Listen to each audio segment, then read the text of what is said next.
Transizione ecologica e salute, prevenzione primaria ambientale e progetto educativo alla salute è il titolo del convegno tenutosi giovedì 7 marzo nell'aula magna dell'Istituto Comprensivo Sora 2 Riccardo Guglia. L'incontro formativo, fortemente voluto dalla dirigente scolastica Maddalena Cioci, ha visto la partecipazione di numerosi docenti.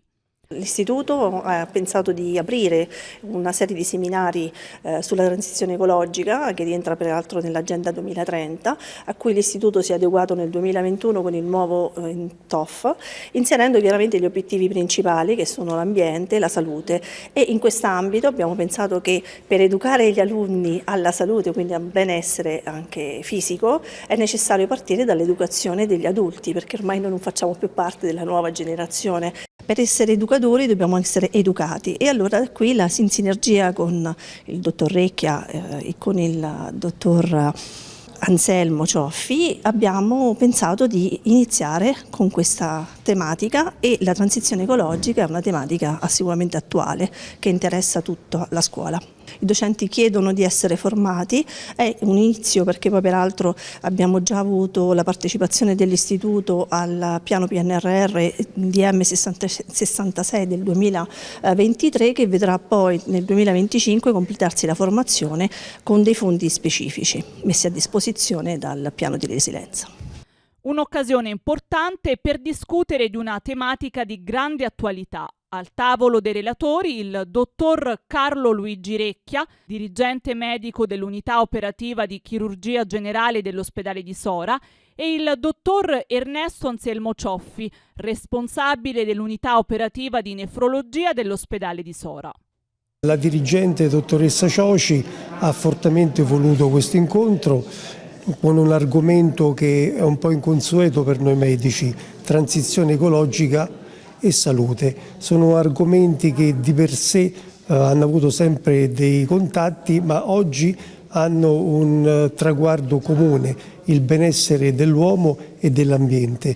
Quindi è un argomento stimolante che interesserà sicuramente i giovanissimi, ma anche i meno giovani.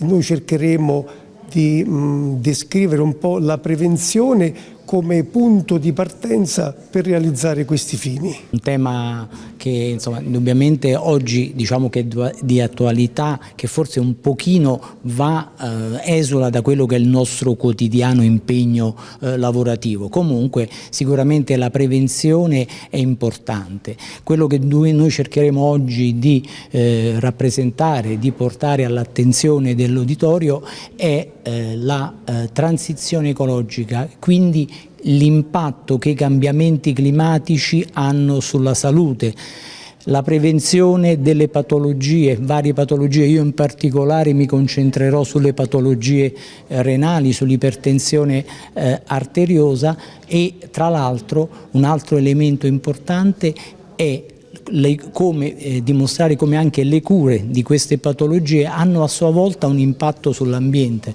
perché curare costa anche non solo dal punto di vista economico ma anche dal punto di vista ambientale. Ecco, su questo concentreremo un po' le nostre attenzioni oggi in questo convegno, e approfitto proprio per ringraziare anche appunto la scuola, l'Istituto Comprensivo Riccardo Guglia per l'invito, ma per come questo segnale anche di collaborazione fra la sanità e la scuola, che sono due elementi fondanti della nostra società.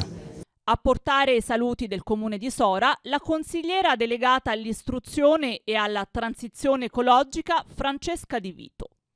Questa sera il tema che abbiamo affrontato è un tema particolarmente importante, perché aiuta i nostri insegnanti ad educare il nostro futuro, che sono i nostri giovani. Quindi il mio ringraziamento più grande va alla dirigente scolastica, all'avvocato Maddalena Cioci, per questo evento che ha istituito, e ovviamente noi come parte istituzionale, come ente, non potevamo che accettare l'invito e promuovere e portarlo avanti nel migliore dei modi.